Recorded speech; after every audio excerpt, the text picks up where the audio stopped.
What's up, nerds? Kiddo here. So, even though the last video had said that Emily Wants to Play was the last game on our horror roster, I actually noticed that I have the last game on the horror roster. So this is going to be interesting. But yeah, so for this last game, it's actually an interactive story, which I've done basically this entire time. A little wimp, a little bit.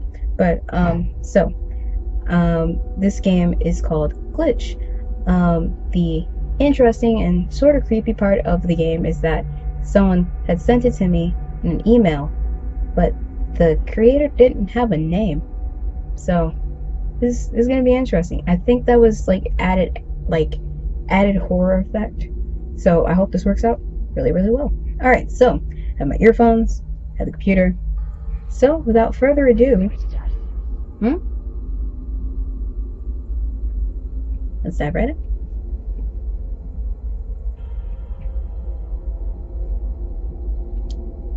And so the story starts. Are you ready? How hard could this be? Yes, maybe. No, I think I'm going to go. Oh, I wish I could hit that button already. But how hard could this be? Go for the complete opposite, because why not? Ah, confidence, I see. Or perhaps cockiness? Arrogance? Arrogant? What? A hidden fear? No. Well, you chose a yes answer nonetheless, so without further ado, you had fallen asleep at your laptop again last night.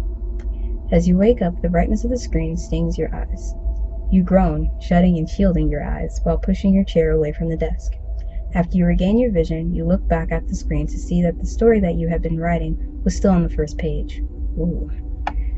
You take a long look at your paper-covered desk and you clap your palms to your face, dreading the thought that this story might not make the deadline. Feel you. You slide your hands down with a distressed sigh. After pushing yourself out of your chair, you turn off the laptop, head to the kitchen for some breakfast, walk straight off to bed, sit back down and pull your chair back up to the laptop, determined to get off that first page. That's a nice one. But you're up, you might as well go get some breakfast, right? You leave your writing room, make your way down the hall to the kitchen. Oh gosh, this is going to be interesting. You're up now, so you might as well get something to eat. When in the kitchen, you head for the overhead cabinet and open it up to get a box of cereal and a bowl. My type of breakfast. You then proceed to get the carton of milk out of the fridge and a spoon from the drawer next to the sink. After assembling your breakfast, you start eating your cereal on the walk back to the writing room. Oh snap, you got a writing room? You sit down in front of the laptop once again, not yet ready to get back to work, but thinking of ideas as the cereal crunches in your mouth, making the crunching sounds in your ears. While staring the Word document down, you see a quick glitch on your screen. With it, a pop-up occurred. Ooh. It simply reads hello, but in a weird, glitchy text. Sure that this was a virus, you look for a way to close it, but there was no close button in the pop-up box's corner. Ooh. When you try Task Manager, there is no program that corresponds to the pop-up. That happened to me before, that was so weird. There are only two other options, so you turn off the laptop, click the hide button underneath of the hello pop-up. It's a pop-up. No. You move the cursor over to the start menu to the power button. You move the cursor over to the start menu to power off your laptop, but the power symbol is missing. What? So you hold the physical power button on your laptop for a hard shutdown. Even that didn't work. In a final desperate move, you unplug the laptop and remove the battery. The screen went black. You nod at the victory with a smile on your face until you realize that you didn't save your one-page story before all that happened. Back to square one in word 0. Feels like an O though. Oh well. So sorry for you, bro. So sorry for you. Great! Fantastic! You sarcastically shout as you walk out the room with the cereal bowl in hand. Steaming, you went back to the kitchen to throw your bowl in the sink. Then you go to your bedroom and plop yourself on the bed, face first. Yep. You pull yourself up closer to the back of the bed and reach for your phone on the nightstand to your right. You dial the number for the tech repair place that's a few blocks down from your apartment. Anytime you call them, they try to get you to bring your laptop in, while you try to get repair advice to fix the problem yourself. Sounds like something I would do. Your thoughts? They shouldn't have a number to call if they want people to bring things in to get repaired. But at the same time, it's a thing of like, they have the number so that you can ask how the repairs are going. Maybe. I don't know. When you call, it rings twice and then disconnects. Ooh. You worry that if you can't find the answers on the internet, you might actually have to go down to the shop. Not going was like an ongoing competition and you didn't want to lose this time. As you continue to worry, a message buzzed onto your phone. You slide your finger from the top to see the notification preview, but it was blank. So, you go into your messages to see what's going on. The message was the same as on your laptop, but this time there was no button to say hello back, so you can send whatever you want. You type, "Hi," "Nope," "Leave me alone," and "Bye." That nope though. But I'm gonna go with the all caps "Leave me alone." Why not? You send off your all caps message to the sender of the hello, and you immediately get a reply back. "I was just having a bit of fun." Ooh, Zalgo text. Sort of looks like Antisepticeye, Jacksepticeye's other. You text back, "What do you want?" "I just want to play a game with you. It's simple. And after the game, I will leave you alone forever. Just follow my instructions and play along." You type, "Fine." Or, "What happens if I don't play your little game?" I'm curious to see what happens if I don't play your little game. Well, let's just say player 2 won't be seeing this to the end. Player 2. Oh. Player 2? Looks like they didn't get it either. Someone else is playing this game. Wait, someone else is playing this game? Yes, and they're depending on you. Fine, fine. What's the game? What's this game? I need you back at your laptop. Plug it back in and put the battery back in. Ooh, spies. How do you know that I did that? I've been keeping an eye on you. Sounds very Antisepticeye. Like, raise your hands if you think that this might just be an antiseptic fanfic. Alright, anyway. A shiver ran down your spine. You feel violated and now have a constant feeling of being watched. Samsies. You complain about privacy, or you say nothing. Don't complain about some privacy. I need it. Okay. You're invading my privacy. Who are you? Player 2 can't wait forever. I'm going. You text as you launch yourself off of the bed. As you launch yourself off of the bed and angrily speed to the writing room. You stand at the threshold of the room, considering the thoughts that this room has become your personal hell. In only like an hour. It's great. You pick up the battery from your desk and place it back into the laptop. Crouching down, you plug the cord back in. Does it say crouching? Crouching down, you plug the cord back in. Then you stand back up to sit down in your chair, pulling it up to the desk. Oh, rough sentence. You open up the laptop and turn it on. The startup screen flashed up vibrantly, but then it glitched, going straight to the desktop with no applications on the screen, just a new prompt. Let the games begin. Salvo text. Below the text was a button that said start. You hesitate. You press the button. Well, player 2 can't wait. Alright, this game will involve a series of riddles. Oh no. With a multiple choice answering system. You shift in your seat, nervous about what's to come. Hey, you better be nervous, daggone it, I'm bad at riddles. If you get an answer wrong, player 2 must perform an action. Each one brings them closer to death. So of course, choose your answers wisely. Are you ready? This time, 4 clickable answers popped up. You choose. How hard could this be? Yes, maybe, and no, I think I'm going to go. Okay, same ones from the beginning with me. I'm going to choose maybe, because I don't want to be called arrogant again. Okay.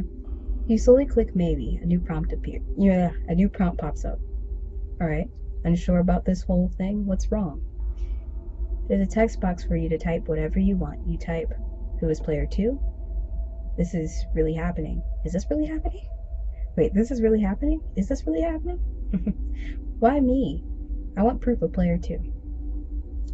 I want to know why my character's in this first, before we even get to player 2, because player 2 could be anyone. Why not? I should have chose who was player 2. Continue.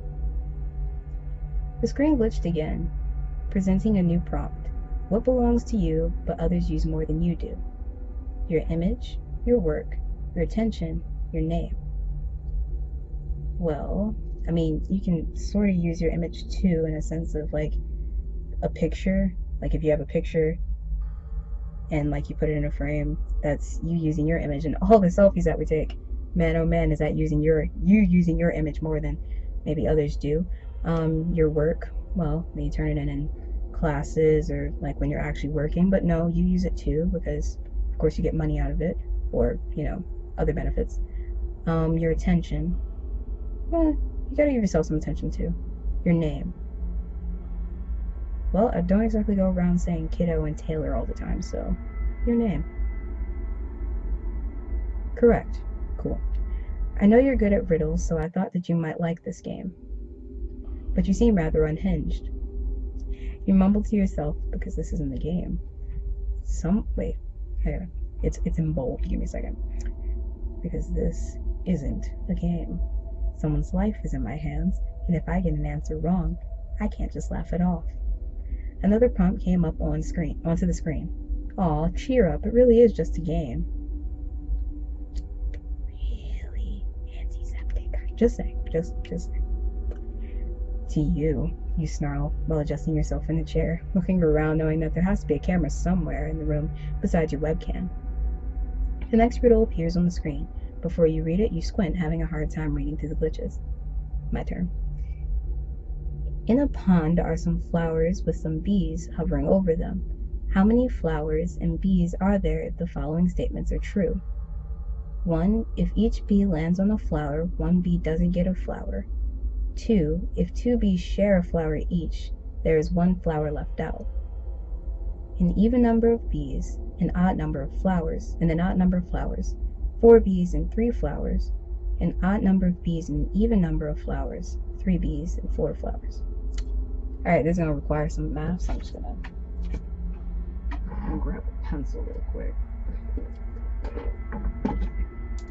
Freaking do this. Alright, so there are bees and flowers.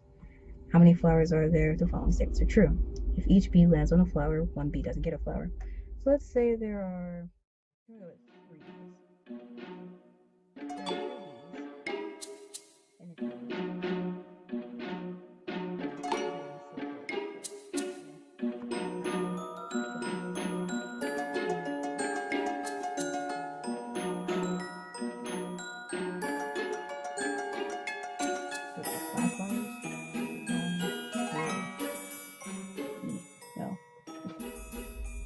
Would it?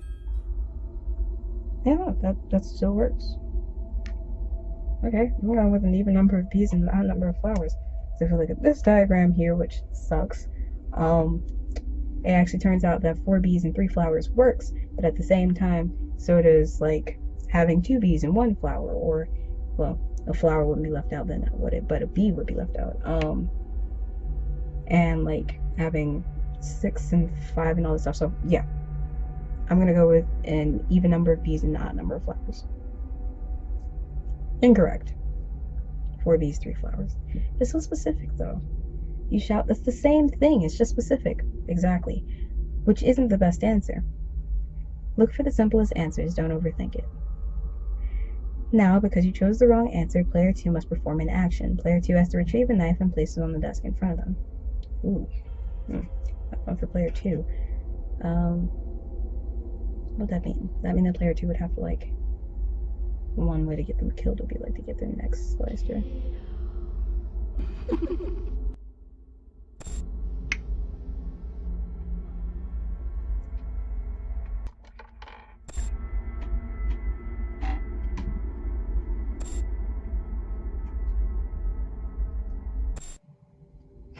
Alright, oh, wait, no. Player 2 has to retrieve an after the... Nope. I'm new. No. I'm done. Bye. Nope. Not. As you wait for the next prompt and knowingly wait for player 2 to grab a knife, you start to panic. Oh god. What? Oh god. How many questions are there? How many times can I fail? You start to lose your grip a bit. I can understand why. The prompt flashes. Stay with me. Alright. You clap your hands onto your face and shake yourself back into focus. Another prompt glitches onto the screen. There is a bomb on the top of a computer. Around the computer are a hairbrush, keys, a phone, and a cup. When the explosion comes, what gets destroyed first? The cup, the computer, right? Because it's on top of, like, the bomb's on top of the computer. Incorrect. The bomb will get destroyed first. Daggone it. Wait, the bomb? Was that? Read all the options before you choose. Daggone it. Player 2 has to perform another action, thanks to you. Player 2 has to do quick neck exercises. Neck exercises? What? What? You look at the screen funny before saying, what type of action is that? Do it.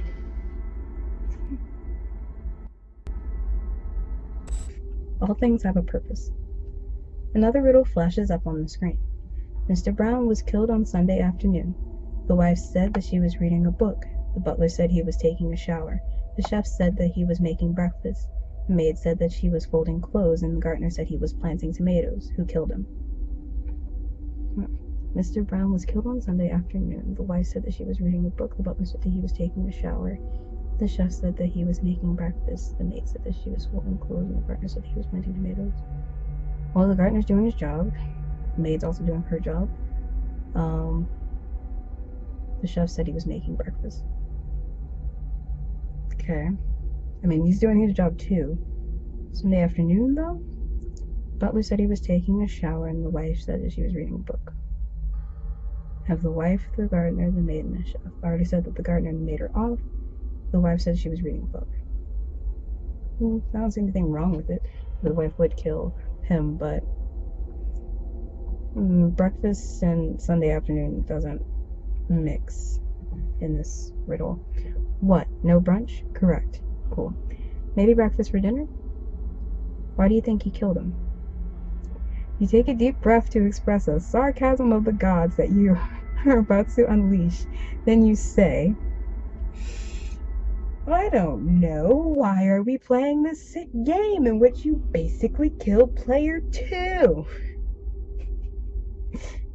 Wrong, you kill player 2. Again, player 2's life depends on you.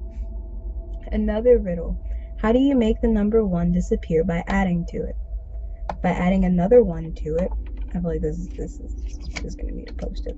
By adding another 1 to it, by adding anything to it, by adding an N to it, or by adding a G to it.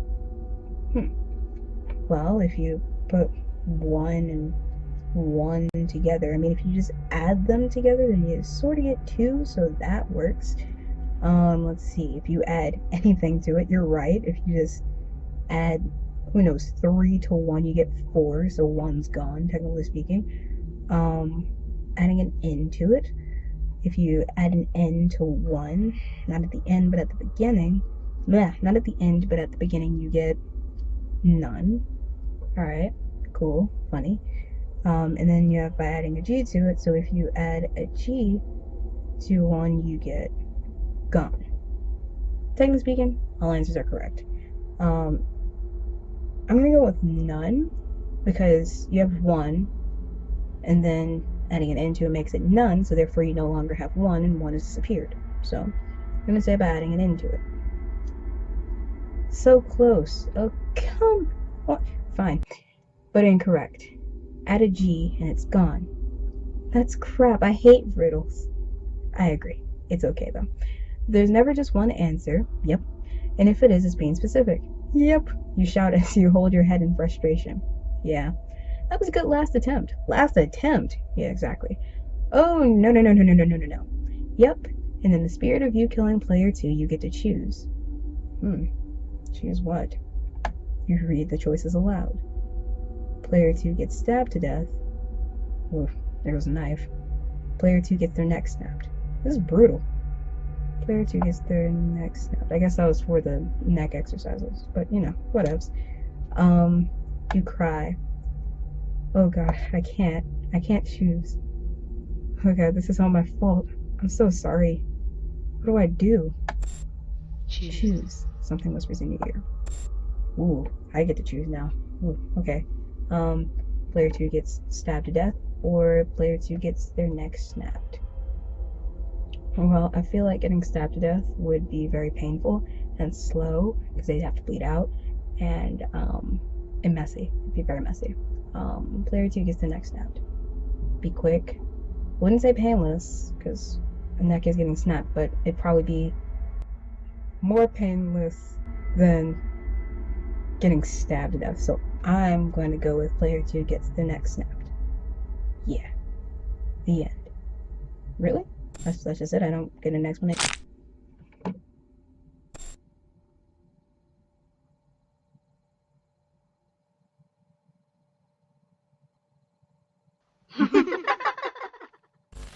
Well.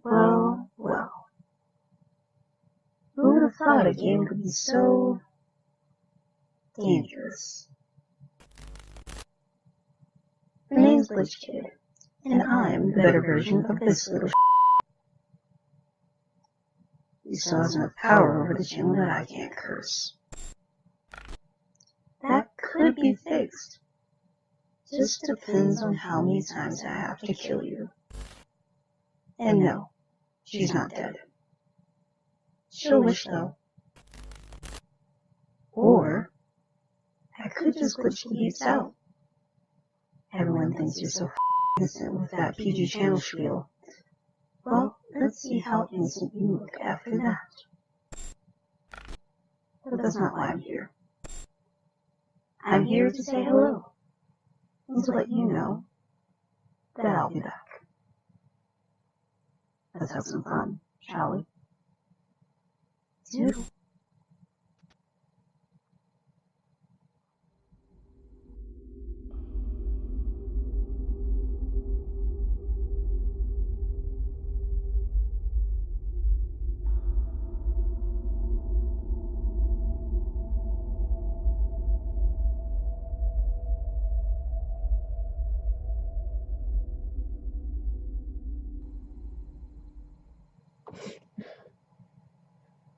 What? What? Ow. Ouch. That's not gonna move. Okay. Alright. Cool.